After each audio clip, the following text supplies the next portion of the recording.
연세유피 성형외과 원장 이건창입니다. 우리는 살면서 상실을 겪지 않을 수 없잖아요. 상실을 겪는 사람들을 보면 위로하는 말은 딱히 할 말이 없습니다. 이겨내라, 힘내라 이런 말밖에 해줄 수밖에 없는데, 감독은 상실을 겪은 사람들에게 해주고 싶은 이야기를 영화를 통해 하고 있는 것 같습니다. 영화를 보면 미국도 부동산 문제가 심각한 것 같습니다. 영화 후반부에 여자 주인공의 언니 집에서 부동산으로 돈을 버는 계층을 살짝 보여주고, 거기에 분노하는 여자 주인공 펀의 모습과 대사를 보여줍니다.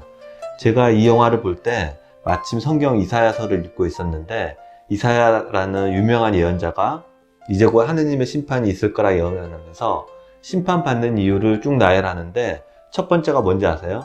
집에 집을 더하고 밭에 밭을 늘려가는 자들을 하느님이 심판하겠다고 나옵니다.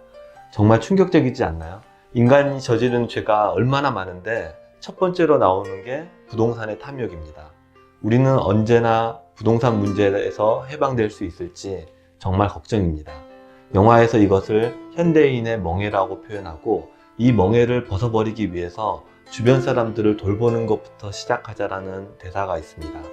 주변 사람을 뭐 어떻게 돌봐주라는 건지 모호한데, 우선 이사야서에 나오는 집에 집을 더하는 것만 안 해도 부동산 문제는 많이 해결되지 않을까 싶네요.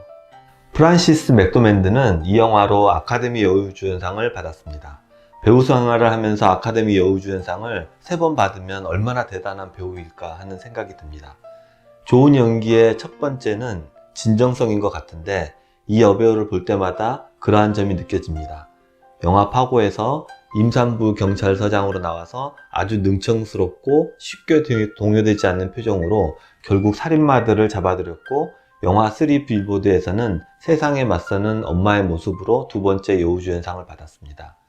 영화를 오랫동안 봐오니까 한 인간의 인생을 같이 살아온 듯한 배우들이 몇 명 있습니다. 그 중에 한 명이 이 배우인데요. 흔히들 이 여배우를 단순히 연기 잘하는 배우로만 알고 계시지만, 데뷔작이 1984년 블러드 심플입니다.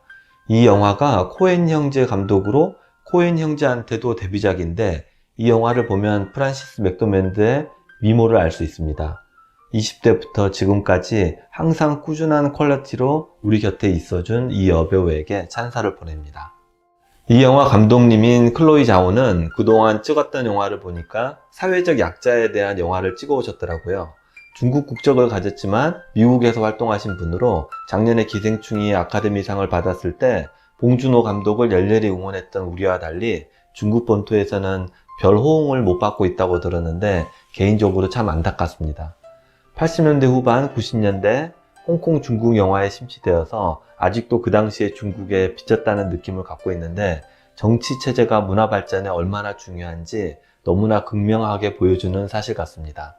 이번에 마동석 배우가 나오는 이터널스 감독도 하신다는데, 노매드랜드와 이터널스는 너무 급격한 변화라서 좀 어리둥절했지만 그동안 잘 유지해 오신 사회적 약자에 대한 감성 그대로 잘 유지하시길 바랍니다. 이 영화 포스터나 예고편 같은 걸 보면 뭔가 절망에 빠진 벼랑 끝에 놓인 노인들의 모습을 보여줍니다. 그러면 대충 영화 보기 전에는 절망에 빠진 노인의 로드무비로 결국 엔딩에서는 희망을 찾겠지, 이런 정도로 영화 스토리를 상상합니다. 디즈니의 세계관이 그러한데, 주인공이 초중반에 고생하다가 결국에는 행복해지잖아요. 하지만 현실은 절대 그렇지 않잖아요. 힘든 인생, 계속 힘든 게 99%일 것 같습니다. 절망과 상실을 없앨 수는 없고 최소화할 수 있는 길이 주변 사람들과의 교감과 나눔에 있다는 진리를 말해주는 영화입니다. 저희 어렸을 때는 아카데미 작품상 받았다고 그러면 엄청 인정해주고 흥행적으로도 괜찮았었는데, 이번 노매드랜드는 사실 작품 외적으로 흥미를 끌만한 요소가 없습니다. 작품도 좋았지만 프란시스 맥도맨드라는 배우에 대한 존경심으로 영상을 만들었습니다.